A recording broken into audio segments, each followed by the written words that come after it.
Mahabharata 2. Ang sakripisyo ng Uparicharyasura.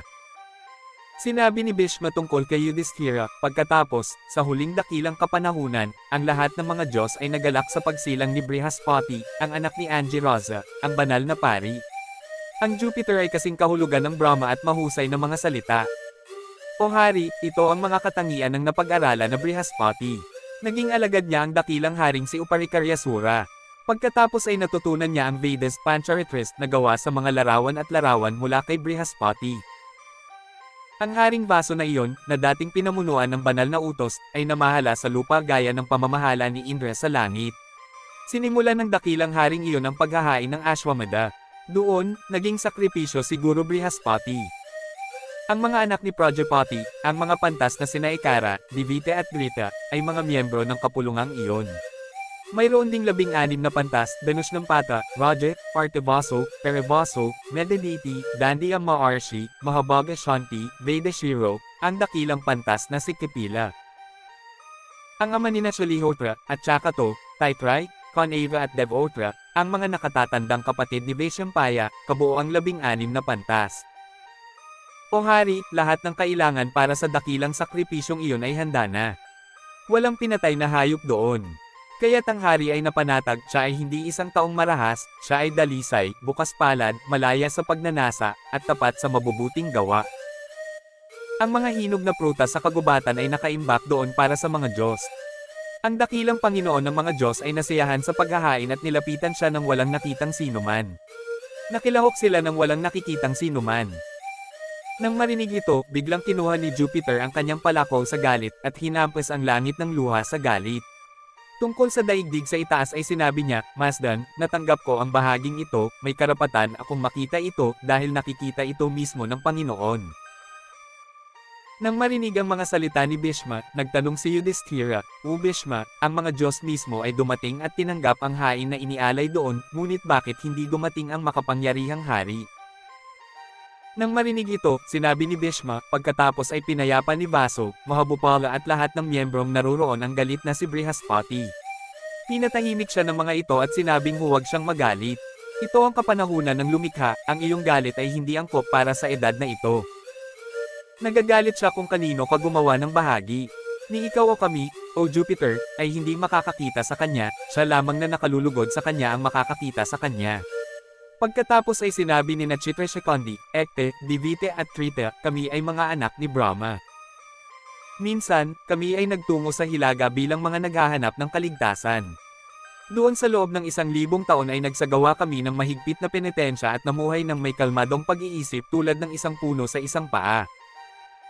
Nakita namin ang Narayana na iyon, na puno ng lahat ng kapangyarihan at mga biyaya. Paano namin nakita ang Narayana na iyon?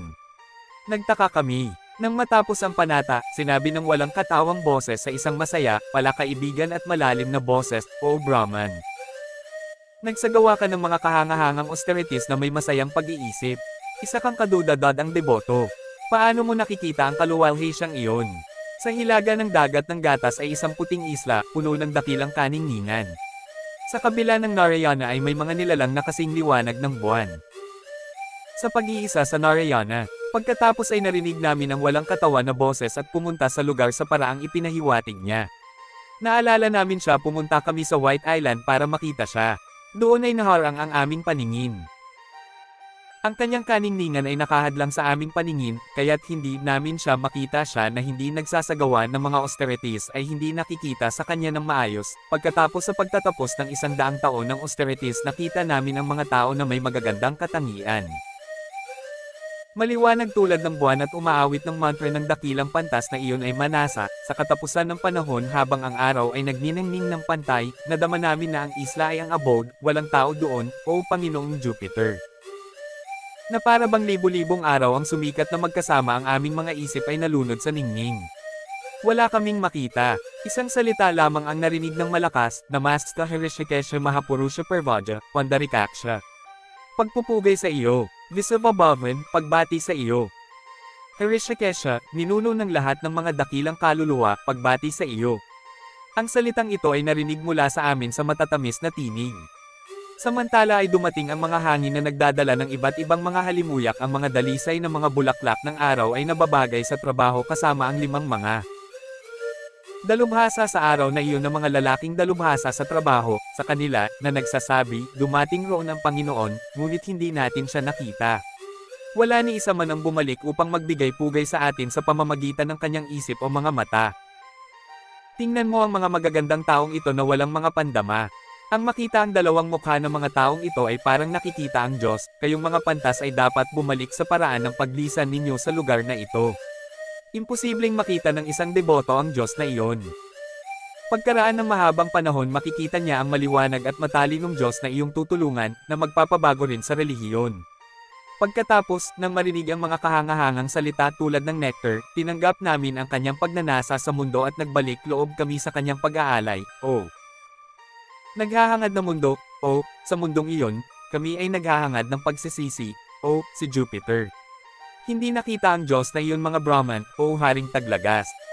Laging nakalubog sa katotohanan at katwiran, laging nakatuon sa katwiran, na binibigkas ang pangalan ni Narayana.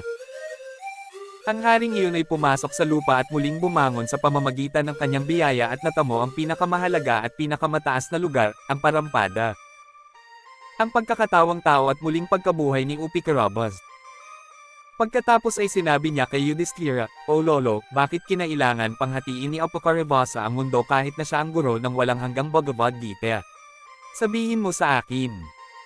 Sinabi ni Bhishma kay Yudhishthira, "Sasabihin ito sa iyo ng mga nakakaalam ng salaysay ng mga nakaraang kaganapan. Ito ay isang pag-uusap sa pagitan ng mga pantas at mga Diyos. Ang mga Diyos ay nagsasabi sa mga pantas na gumamit ng AJ sa mga sakripisyo. Naniniwala sila na ang ibig sabihin ng AJ ay tupa, hindi iba pang mga hayop. Dito ay sumagot ang mga pantas, sinasabi ng mga Vedas na ang mga buto ay dapat gamitin sa mga sakripisyo." Sinabi ito ni Bhishma sa simula ng kwento. Habang ang mga pantas ay nakikipag-usap sa mga Diyos, ang dakilang baso, na gumanap ng Sabharanti, ay dumating sa lugar. Siya ay paparating sa kalawakan kasama ang isang hukbo at mga sasakyan. Nang makita si Baso na paparating sa kalawakan, ang mga pantas ay nagsabi, "Malyulutis niya ang ating mga pagdududa. Sapagkat siya ang pinakamagaling sa mga martir at pinakamagaling sa mga donor, at siya ay interesado sa kapakanan ng lahat ng nabubuhay na nilalang." Dito ang mga Diyos at pantas ay pumunta kay Baso at nagsabi, "Pakiusap, ayusin ang aming mga pagdududa kung tupa o butil ang dapat gamitin sa paghahain. Alam naming dalawa na ikaw ang aming saksi." Pagkatapos ay sinabi ni Baso, "O dakilang Brahmana, ibigay mo muna ang iyong opinyon." Sinabi ng mga pantas, "O Panginoon ng mga tao, ito ay aming opinyon na ang butil ay dapat gamitin sa paghahain, habang pinapabore ng mga Diyos ang mga hayop. Ngayon ay dapat mong ibigay ang iyong opinyon." Sinabi ni Bhishma, "O Hari." Nang malaman ang opinyong ito ng mga Diyos, ang Vases ay yumuko sa kanya at nagsabi, ang mga kambing ay dapat gamitin sa paghahain. Nang marinig ito, lahat ng pantas ni Suryadeva ay nagalit at sinabi sa Vases na nag-aangking sumusuporta sa kanilang mga Diyos ang iyong kapangyarihang gumalaw sa kalangitan ay mawawasak ng aming sumpa. Kung magsasalita ka laban sa Vedas, O Hari, mahuhulog kami tulad ng mga nagsasalita laban sa Vedas. O Dharmaraja, sa sandaling iyon, ang hari ng Uparisaran ay bumagsak sa lupa at pumasok sa isang butas sa lupa sa utos ni Narayana. Hindi lamang siya nawala ng alaala. Ang lahat ng mga Diyos ay nagtipon at nagsimulang mag-isip kung paano palayain ang Vases mula sa sumpa. Ito ang resulta ng mabuting gawaing ginawa ng hari. Sumpay ng dakilang haring ito, "O Diyos, magkaisa tayong lahat at gawin siyang mabuti." Sa pag-iisip nito, lahat sila ay nagkakaisa na pumunta kay Upikarabasa at masayang nagsabi, "Ikaw ay isang Brahman, deboto ng mga Diyos, si Sir Hari ang guro ng lahat ng Surasura. Kung siya ay nalulugod, hindi kita palalayain mula sa sumpa, ngunit iginagalang mo ang pinakamahusay na Brahman. Langit hanggang sa lupa, ipagkakaloob namin sa iyo ang biyaya sa iyo dahil may liwanag sa paligid mo. Sa kapangyarihan ng aming biyaya, matutuwa ang mga Diyos na makita ka at dalhin ka sa mundo ng Brahma." Sa mga salitang ito, binigyan ng regalo ng mga Diyos at asetiko ang hari at bumalik sa kani-kanilang lugar. O Dharma Narayana, noong panahong iyon ang mga Vases ay sumasamba kay Sri Visakshaswami. Sila ay umaawit ng mga mantra na nagmumula sa bibig ng Narayana. Kahit na habang nasa mga kuweba ng lupa, nagsagawa sila ng 5 sakripisyo sa 5 panahon at sinasamba ang Sri Hari. Si Sri Mahavishnu, ang deboto at ang dakilang tagapagbigay ng buhay, ay nasiyahan si Garuda sa kanyang napakabilis at matatamis na salita at sinabi kay Garuda, ang hari ng mga ibon, mapalad na ibon. Ang banal na haring Vaso, na sumunod sa mahigpit na mga panata, ay bumaba sa lupa sa galit ng mga Brahman. Ngayon ay sinasamba niya ang dakilang tao. Pumunta sa taong nagtatago sa ilalim ng lupa at pagsilbihan siya kaagad. Ito na ang order ko. Sinabi niya ito. Pagkatapos, sa bilis ng hangin, pumasok ang agila sa butas sa lupa kung saan naroon si Haring Vaso. Pagkatapos ay binuhat siya ng anak ni Binada at lumipad sa langit at iniwan siya doon. Sa mismong sandaling iyon, nanumbalik ni Uparicher ang kanyang dating pandama. Sa parehong katawan ay natamo niya ang dakilang Brahmaloka. Ogo niya, maging ang gayong dakilang tao ay naging marumi dahil sa sumpa nitong dalawang ito. Ngunit, sa pagsamba kay Hari, agad siyang napalaya mula sa sumpa at nakamit ang Brahmaloka. Sasabihin ko sa iyo kung paano ipinanganak ang tao, at kung paano napunta si Narada sa Shredvipa. Makinig ng may isang isip. Pinupuri ni Narada ang Panginoon.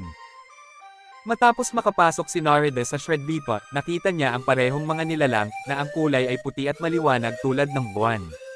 Siya ay sumamba sa kanila, sumamba sa pamamagitan ng kanyang isip, sumamba sa kanila at sabik na makita ang Diyos, abala sa pag-awit, nagtatrabaho ng husto. Itinuon ang kanyang isip, itinaas ang kanyang mga kamay, iniurong ang kanyang sarili at inaawit ang awit na ito sa Panginoon, sa sansinukob, material at hindi material na sarili. Pagpupugay o Panginoon, hindi material at hindi material, saksi, nakaalam ng kaharian, kataas-taasan, walang katapusan, tao, mahusay. Makapangyarihan, pinagkalooban ng 3 katangian, walang kamatayan, walang hanggan. Ang Diyos ang kaisipan sa mundo. Ang landas ng hangin, mga daluyan ng tubig, ang paraan ng mundo. Direksyon silangan tirahan Cave Brahma Pari Brahmakite. Ang Maharaja ay isang 4 na buwang gulang na babae. Basur. Ang 7 Mahabogas, Sapta Mahahaswara, ng Mahavaso. Yama. Mahayama. Gabay kay Tusit Mahadushit. Pagpapalakas. Hindi kumpletong paglikha ng balita. Hindi kumpletong balita. Wala silang malay, sakripisyo. Ang dakilang sakripisyo. Isakripisyo ang pagbubuntis. Mga pusong sakripisyo, pagmamalaki, sakripisyo. 5 biktima, ang lumikha ng 5 edad. 5 gabi ng langit, hindi magagapi, isip, pangalan, Diyos, kilala. Ang Sisni, ang Maharaja Hansa. Ang Maharaja Hansa, mataas na sakripisyo. Pagdaragdag ng numero, Sankhya Avatar, Amrit USA Diyos. Kash, Brahma, Padma, Vishweshwar, ang malawak na mundo, paghinga ng apoy, fire-oriented na apoy, firebearer. Ang Kalisha, paghinga ng apoy, Asceticism, ang isip. Ang kabilugan ng buwan, mag-aaral, araw. Ang direksyon ay langit, kaalaman, ulo. Ang unang Trinidad, kulay. 5 beses, 3 beses, 6 na beses na walang katapusang kagalakan. Si Joy, ang ulila. Hindi ito katanggap-tanggap, hindi na-publish sa gitna. Ang unmanifested na isip, pag-aayuno, habitat sa dagat, reputasyon. Kabutihan, kaunlaran, pagmamalaki, patutunguhan. Vidyabhasha, Kirtibas, Shribhasha, si Vasudeva ay nasa lahat ng dako. Sa lahat ng dahilan. Hirihaya, Haring Metha, Mahayaj na Bakar, Bariprat, Shukrata, Donprat, Haring Metha, Yama, Niya. Ang Mahanayam, Kraka, siksikan ng tao, ang dakilang pagbagsak, lahat ay mahirap batas. Ang ilusyon ng kaginhawaan. Nivrita Dharma, Niprivarta, kawikaan, kaina, hinalang sa loobin. Previv Kriya, halika, lahat ng pinto, lahat ay nakikita. Agrahaya, aktwal. Mahavabuti, ang katawan ng dakilang espiritu, banal. Ito ay napakabanal. Hiranya, malawak, hindi magagapi. Brahma, ang lumikha ng tao. Ang nagbibigay ng sangkatauhan. Mahusay na manlilinlang ng mga iskolar, yogis. Pagpinta. Puracha Paker, ang watawat ng mga awiting bayan. O kataas-taasang personalidad ng Panguluhang Diyos, ikaw ang kataas-taasang personalidad ng Panguluhang Diyos. Birdwatching Taitrika Surakantidarshan Namo Namo. Kaya't ang pantas na si Narada ay pinuri ng lihim at tunay na pangalan, at ang pantas na iyon, ang Panginoon ng Sansinukob, ay nagpakita sa kanya. Sa isang banda, siya ay mas banal kaysa sa buwan, at sa kabilang banda, mas maliwanag kaysa sa buwan. Sa isang banda siya ay medyo malupit, sa kabilang banda ang kanyang kutis ay parang bituin, sa kabilang banda ay ang mga sa kanya ay matingkad na parang balahibo ng kalapati, at sa kabilang banda ay kumikinang na parang kristal. Sa isang tabi, kumikinang ito ng kidlat. Sa kabilang banda, sila ay ginto. Ang isang gilid ay parang coral stone, ang isa ay puti, ang isa ay ginto, ang isa naman ay asul-asul, asul na parang indra, parang leeg ng isang paboril at isang kwintas ng mga perlas, lahat sila ay magkakaibang kulay. Ang walang hanggang taong iyon ay may 1,000 armas, 100 ulo, 1,000 paa, 1,000 tiyan at mga kamay, at sa kabilang banda sila ay walang anyo. Binibigkas niya ang Om sa isang bibig at binibigkas ang Savitri mantra. Sa kabilang bibig ay binibigkas niya ang 4 na Vedas at ang Hari Narayana ara niya. Siya mismo ang nagsagawa ng sakripisyo, na binubuo ng altar, mandalam, puting hiyas, sandalwood, kashdamo, sibat, patpat at naglalagablab na apoy. Ikinalulugod nito, ang pinakamagaling sa dalawa ay nagsabi kay Narada, "O Panginoon, lahat ng aking mga penitensya at mga utos ay natupad ngayon, sapagkat nakita kita, O Panginoon. Nakita kita, O walang hanggan, panlahat at makapangyarihang Diyos, ito ay isang dakilang biyaya." Sinabi ni Bhishma, nakita siya ni Narada, ang anak ni Brahma, at nagsabi, "O Narada, huwag kang mag-antala, ang mga walang kamatayang ito, nag-aayuno at maliwanag na tulad ng buwan, ay aking mga deboto, hayaan silang magnilay ng may isang pag-iisip, walang makakagambala sa kanila. Ang mga kamanghamanghang perpektong kaluluwang ito ay minsang nag-iisa. Walang kadiliman o pagnanasa sa kanila. Hindi nakikita, hindi nahahawakan ng mga katangian, hindi nakikita, hindi nahahawakan, hindi nahahawakan ng mga katangian ng hindi nakikita, hindi naaapektuhan. Hindi nahahawakan ng mga katangian, omnipresent, na tinatawag na kaluluwa ng buong sansinukob, na walang kamatayan sa kabila ng pagkawasak ng lahat ng nilalang, na walang pag-asa, walang sala, na tinatawag na ika-24 na pagnanasa, O Narada. Ang kaluwalhatian at kamahalan ng Diyos na iyon ay laging kasama. Ang mga katangiang ito ay tinatawag. Naruroon sila sa lahat ng mga katawan, gumagalaw sila. Siya na nakakakilala sa mundo ay naramdaman ng mga ito, ang mga katangiang ito ay hindi nakakaramdam sa kanya, siya ay walang kasalanan. Ang practitioner ng practitioner virtue, ang tagalikha ng birtod, o hari ng mga Diyos, ay natunaw sa apoy, ang katawan ng lalaki at ipinanganak, habang ang Panginoon na nagpapanatili ng katawan ay ang mapagkukunan ng pang-akit. Wala. Sama-sama ang mga elemento ay nagiging mga katawan ng walang pagkakaisa. Di may maging isa, o Brahma, ang hangin ay hindi maaaring magbago ng walang buhay, siya ang nalalabing buhay, ang pinagmumula ng pagkahumaling sa lahat ng mga nilalang, siya ay ang walang hanggang anak. Siya ang isip at ang orihinal na liwanag ng lahat ng mga nilalang, ay ang awtoridad ay ang pagkilos lahat ng ito, mula sa kanya ang buong mundo ng mga halaman at mga hayop ay nagmumula, sa pamamagitan ng walang hanggang liwanag, siya ay nagmula sa lahat ng liwanag, pinakamataas. Ang payo ni Lord Narada.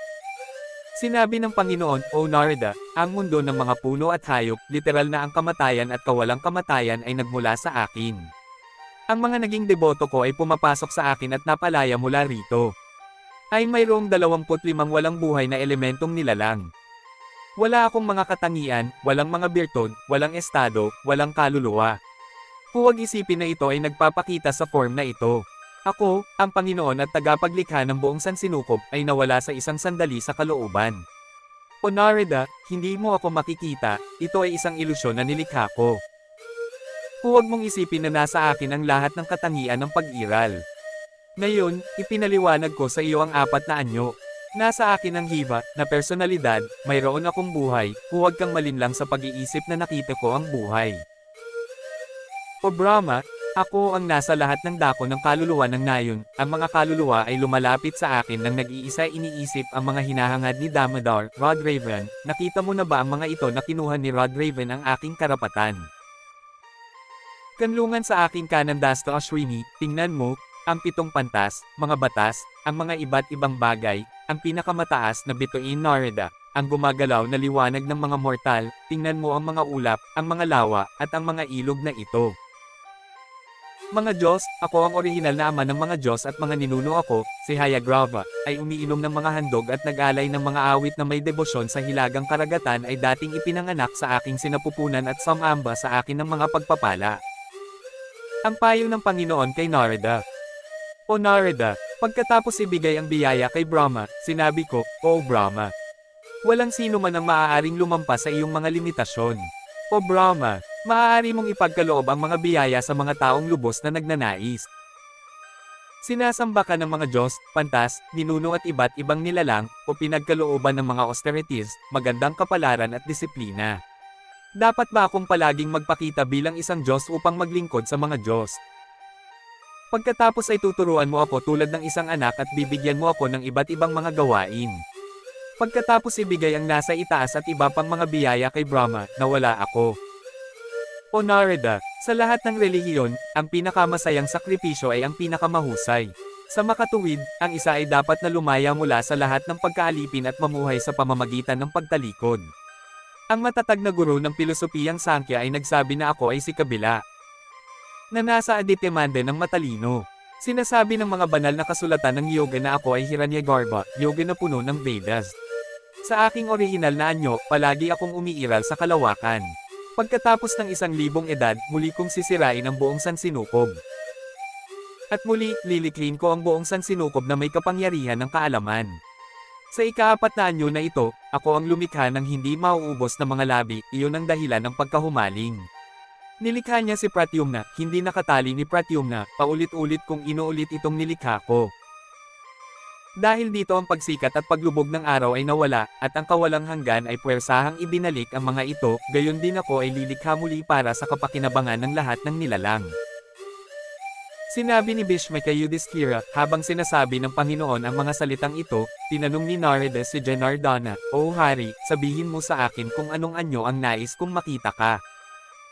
Dito ay sinabi ng Panginoon, O dakilang sage Narada, makinig sa aking mga salita, sasabihin ko sa iyo ang aking tunay na anyo, Matro, Kurma, Var-oha, Narasimha, Vamana, Rama, Parashrama, Balarama, Krishna, Kalki, ito ay 10. Una, lasingin ko ang mga naninirahan. Ako ang mundo at ang Veda sa karagatan. Babangon ako sa pamamagitan ng paglulubog, o aking anak, sa aking pangalawang tunay na anyo ay sasakupan ko ang bundok ng Mandera at wawasakin ko ang daigdig na lumubog sa karagatan kasama ang lahat ng mga nilalang nito sa anyo ni Bara. Na ipinagmamalaki ang kanyang kapangyarihan, o anak ni Vairochana, walang makapangyarihang sakripisyo ang makakatalo sa sinumang Diyos o demonyo na hindi makakapatay ng anumang demonyo. Siya ay aalisin sa kanyang kaharian. Papatayin ko ang 12 anak ni Aditi. Pagkarinig nito, sinabi ni Yajnavira, magtanong ng kahit anong gusto mo. Gaurav, ang sumpa ng mga anak ni Prajapati Tridana, ang mga pantas na sina Ekka at Diviti ay isisilang sa kanilang angkan at ang kanilang lahi ay aabot sa antas ng mga unggoy, na may kakila-kilabot na mga gawa. Aking palalayain ang mga Asuret, Supa, Vadham Kalayavan, na nabubuhay na may dobleng liwanag at magiging anak ni Indra na malulugod kay Brahma pagkatapos nilang makumplito ang kanilang trabaho at bumalik sa kanilang orihinal na anyo. Hindi mo rin makikita si Brahma, ikaw lang ang maaaring magkaroon ng ganoong pananaw. O aking deboto, inihahayag ko ang lahat ng mga pangyayari sa lihim, nakaraan at hinaharap, sinasabi ko sa iyo. Malapit na ang Mahabharata 3.